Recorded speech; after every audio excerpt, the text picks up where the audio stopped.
ചെടികൾ ഇഷ്ടപ്പെടുന്നവർക്ക് പുതിയൊരു ഇൻഫോർമേറ്റീവ് വീഡിയോ ആയിട്ടാണ് ഞാൻ വന്നിരിക്കുന്നത്.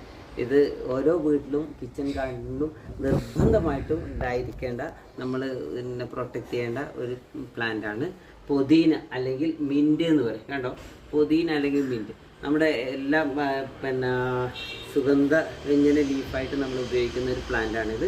ഇതിനെ എളുപ്പത്തിൽ നമ്മളെ വീട്ടിൽ എങ്ങനെ സംരക്ഷിക്കാം, എങ്ങനെ അതിനെ പ്രൊപ്പഗേറ്റ് ചെയ്യാം, എങ്ങനെ അതിനെ വളർത്താൻ നോക്കാം.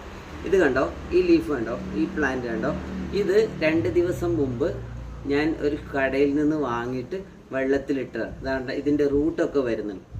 ആദ്യം ഇതിന് റൂട്ട് വരുത്തിക്കുക എന്നുള്ളതാണ്. അതായത് പ്ലാന്റ് എടുക്കുക, പ്ലാന്റ് എടുത്തിട്ട് കട്ട് ചെയ്തിട്ട് വെള്ളത്തിൽ 2 or 3 ദിവസം വെച്ചാൽ തന്നെ ഇതിൽ കുറേ റൂട്ട് വന്നിട്ടുണ്ട്.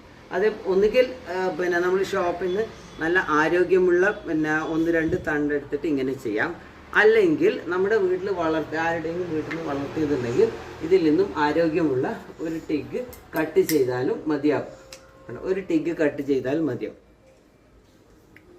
ഇതിൻ്റെ പ്രൊപ്പഗേഷൻ എങ്ങനെയാണെന്ന് പെട്ടെന്ന് കാണിച്ചു തരാം. സാധാരണ ഞാൻ ഓൾറെഡി വേര് മുളച്ച പ്ലാന്റാണ് ഇതിലുള്ളത്. ആ വേര് മുളച്ച പ്ലാന്റ് പിന്നെ അതായത് ഇതിൽ പിന്നെ നട്ട് കഴിഞ്ഞാൽ മതിയാവും. നട്ട് കഴിഞ്ഞാൽ തന്നെ വളരെ എളുപ്പത്തിൽ വളരെ ഈസി ആയിട്ട് നമുക്ക് പ്രൊപ്പഗേറ്റ് ചെയ്യാൻ പറ്റുന്ന ഒരു പ്ലാന്റാണ് പിന്നെ പുതിന അല്ലെങ്കിൽ മിൻറ്റ്. വേറൊരു കാര്യം കൂടി ഇതിന് പറയാനുള്ളത്, ഇതിൽ ഈ പ്ലാന്റിന് അധികം സൂര്യപ്രകാശം ആവശ്യമില്ല എന്നുള്ളതാണ്. അതായത് നല്ല പൊരി വെയിലത്ത് ഇത് വെക്കാൻ പാടില്ല. പക്ഷെ സൂര്യപ്രകാശം ആവശ്യമുണ്ട് താൻ. ഇനി ഈ മഴക്കാലത്ത് ഇതിനെ സംരക്ഷിക്കേണ്ട രീതി ഇങ്ങനെയാണ്.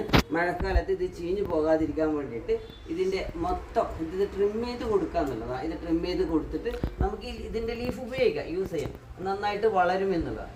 ട്രിം ചെയ്തിട്ട് അതൊരു കുറ്റിയാക്കി വെച്ച് കഴിഞ്ഞാൽ പിന്നെ അത് നന്നായിട്ട് ബുഷിയായിട്ട് വളർന്നുകൊള്ളും. അതുപോലെ ഇതിൻ്റെ ഉണങ്ങിയ ലീഫൊക്കെ ഉണ്ടെങ്കിൽ ഇതൊക്കെ കളയുന്നത് നല്ലതായിരിക്കും.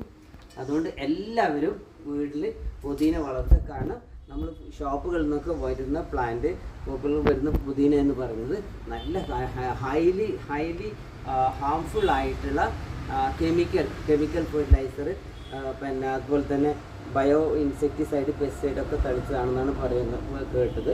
അതുകൊണ്ട് അത് ഒഴിവാക്കിയിട്ട് നമ്മുടെ വീടുകളിൽ തന്നെ എല്ലാ വീട്ടമ്മമാരും എല്ലാ ഗൃഹനാഥന്മാരും വീട്ടിൽ ഒരു പ്ലാന്റ് വളർത്തുന്നത് നല്ലതായിരിക്കും. എല്ലാവരും വീഡിയോ കാണുക, പിന്നെ കമൻറ്റ് ചെയ്യുക, അതുപോലെ തന്നെ ഷെയർ ചെയ്യുക, സബ്സ്ക്രൈബ് ചെയ്യുക. Thank you.